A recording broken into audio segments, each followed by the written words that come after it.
Olá, alunos, terceiro ano, vamos dar continuidade então à República Velha, tá? Um dia a gente acaba, né, porque o tema é longo. Bom, então a gente falou então na semana passada, né, quando eu trabalhei com vocês no último vídeo, a questão então, né, da política dos governadores, né, todo esse, digamos assim, esse voto, né, fraudulento, chamado voto a cabresto, né, que nós vamos ter ainda então nesse contexto, né? Nós vamos ter o domínio das oligarquias cafeeiras, né, principalmente de São Paulo e de Minas Gerais, que são os estados mais populosos, são os estados que têm mais representatividade, são os estados mais ricos nesse sentido, né, que trabalham com esses, digamos assim, com esses produtos, né? Rio de Janeiro também, claro, tem peso, lógico, mas são esses dois estados que vão ter um maior domínio nos espaços, então, né, de representatividade. Por isso mesmo, este período vai ser chamado de política café com leite, exatamente porque São Paulo era um grande produtor de café, né, o maior produtor do país, e Minas Gerais era a grande bacia leiteira, então, do país, né, e dos, se não me engano, 11 presidentes que haverá neste contexto, a gente vai ter 9 que são, né, ou paulistas ou mineiros, né, ou seja, a grande maioria, de fato, né, são paulistas ou mineiros, tá bom? Tá dominando esse momento, certo? Então, basicamente, a gente vai ter, né, essa grande importância do café. A gente vai ter momentos de alta do café, né, no cenário internacional, né, e com isso tu vai ter grandes ofertas de crédito, tu vai ter, né, principalmente em São Paulo, um grande incentivo ao trabalho migrante, né, que vai ter outras consequências além, né, dessa que a gente está falando. E basicamente, mais ou menos no final, né, do século XIX, o Brasil vai começar a entrar numa certa decadência, né, financeira, porque o país depende só de um produto, né? Não há uma grande diversidade, não é que não houvesse outros produtos, nós já falamos para vocês que sim havia, mas nenhum tinha o peso do café, a dependência do café era muito grande, certo? Até porque uma vez que o poder decisório estava na mão dos cafeicultores, eles simplesmente estavam faziam políticas, digamos assim, voltadas aos seus interesses, ou seja, voltadas ao café, né? Então eles, claro que havia eles muitas vezes diversificavam, né, um pouco a economia, mas não o suficiente para que o Brasil não continuasse dependente deste produto, certo? Bom, então nós vamos ter um momento aí, né, no final, bem no finalzinho do século XIX, que o Brasil está numa situação bem complicada, financeira, né, 1898, basicamente. Nós temos aí um momento de quase um colapso, né, financeiro, porque a gente tem aí uma dívida externa gigantesca, a gente tem grandes gastos do governo, né, e credores internacionais que estão cobrando o Brasil. E aí, então, né, no final do governo do Prudente de Moraes, com um acordo do próximo, né, presidente que vai ser o Campos Salles, a gente vai ter então uma perspectiva de que sim, né, haveria novos empréstimos. A ideia geralmente, isso não, infelizmente, não mudou muito, né, essa dependência desses empréstimos internacionais, que lógico são dados com uma contrapartida que geralmente desagrada à população, né? Então há então essa perspectiva desse novo empréstimo, tá? E a garantia dada, digamos assim, eram as rendas da alfândega, né? Que eram, digamos assim, as principais rendas, né? O principal foco de arrecadação do governo, tá? Então, eles vão entregar basicamente a galinha dos ovos de ouro, digamos assim, né? Para conseguir esse novo empréstimo.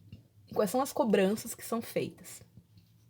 Basicamente, então, que o governo não poderia tomar novos empréstimos por um determinado período, né? Diminuir a quantidade de papel, moeda em circulação, que vai causar uma recessão muito grande, né? E esse acordo, basicamente, né, é chamado de funding loan, tá? Então, também é um tema que muitas vezes aparece em questões de vestibular, porque quase ninguém conhece, né? Quase ninguém lembra. Então, esse funding loan é exatamente esse acordo, né, para, digamos assim, receber esse novo empréstimo, e a contrapartida será essa, né? Vai ser uma recessão, basicamente, no país, que vai, obviamente, atingir os mais pobres, arroxos salariais, né? Vão impedir greves, enfim, né? Uma série de questões, né, que vão ser importantes. Então, vão reduzir gastos, na verdade, não, a gente sabe muito bem que são investimentos, né, que vão ser reduzidos. Eles gostam de chamar de gastos, mas não é, né? Investir na população não é gasto, mas enfim. vão diminuir as obras públicas, né? Vão aumentar os impostos, vão ter um arroxo salarial, né? Principalmente do operariado, dos trabalhadores mais pobres, enfim, né? O que vai causar um grande desemprego, né? Tu vai também reduzir a atividade produtiva, tu vai criar uma série de mecanismos que vai levar à recessão do país neste contexto, né? E que sempre, claro, atinge a população mais carente, né? Bom, então, pós-governo do Campos Salles, que o que vocês têm que guardar do Campos Salles, basicamente, é isso. Política dos governadores, Fã de Loa. São os dois pontos centrais que geralmente caem em vestibular associado a este governo, tá? Depois do governo Campos Salles, a gente vai ter também o governo Rodrigues Alves, tá? Que mais ou menos entre 1902 e 1906, tá? Tu vai ter o preço do café ainda em queda, né? Então, os maiores compradores do café também vão estar com situações internas, enfim, isso vai fazer, né, com que haja uma queda muito grande do valor do internacional, né, do café, e isso acaba acontecendo o seguinte, né, porque além dessa situação frágil, muitas vezes, dos compradores de café, ou situações internas, enfim, que fazem com que esses países deixem de comprar um pouco o café, tu também tem uma superprodução no Brasil, e aí nós temos a situação de que quanto mais, né, isso a mão não tão invisível do mercado, digamos assim, né, que se coloca o quê? É que quanto mais oferta daquele produto tu tem, em tese, né, mais barato ele fica. Então, como tu tinha momentos de superprodução de café, né, o café era ofertado, acabava caindo o preço no mercado, certo? E aí, então, esses grandes cafeicultores, eles resolveram, então, se reunir, né, no que ficou conhecido como Convênio de Taubaté, porque aconteceu na cidade de Taubaté, para conversar sobre como eles poderiam fazer, né, que mecanismos eles poderiam, que instrumentos eles poderiam utilizar para valorização do café e aumentar o preço do café. E garantir seus lucros, obviamente, tá? A ideia era essa, certo? Era usar o Estado, como muitas vezes é feito, né, para os seus interesses, né, para o interesse desse pequeno grupo, certo? Então, basicamente, o Convênio de Taubaté aconteceu em 1906, tá? Na cidade de Taubaté. E aí eles decidiram algumas coisas, certo? Como, por exemplo, né, comprar e estocar o café que sobra, exatamente para criar um valor artificial, né, para o café no mercado internacional. E quem é que compra?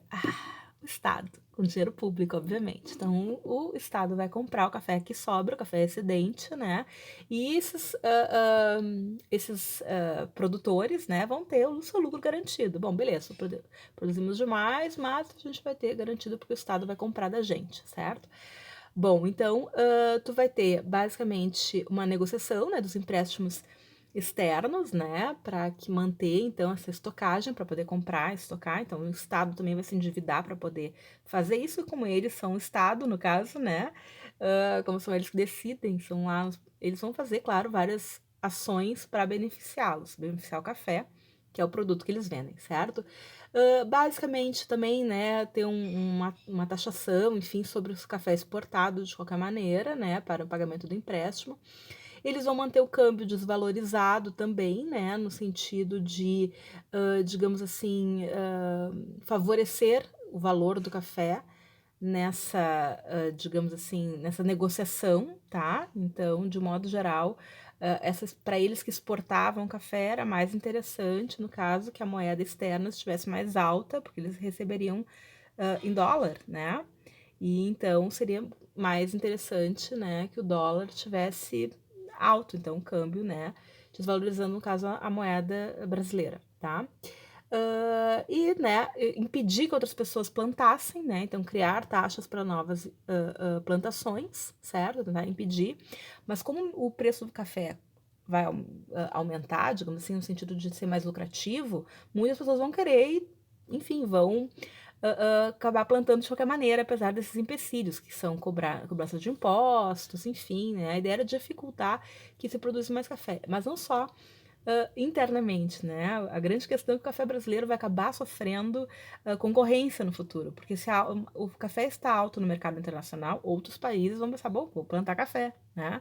E aí vai ter uma concorrência e também vai auxiliar com que o preço do café diminua, piore, enfim, né, no futuro. Bom, e também criar investimento público, né, instrumentos, ferramentas pagos pelo dinheiro público para fazer propaganda do café externamente, tá? Então, basicamente, é essa situação que eles vão fazer, certo? Então, basicamente, entre 1906 e 1913, a gente vai ver que o preço do café ficou, assim, rentável, basicamente, né? Que esses grupos se beneficiaram desse dinheiro público, né? E, de alguma forma, então, esse convênio teve, né, alguns momentos de adequação, digamos assim, deu certo, né? E no futuro a gente vai ver que isso vai ser aprofundado de tal forma que vai ter momentos, inclusive, que o café será queimado para que diminuísse a produção e logo aumentasse o preço no mercado internacional.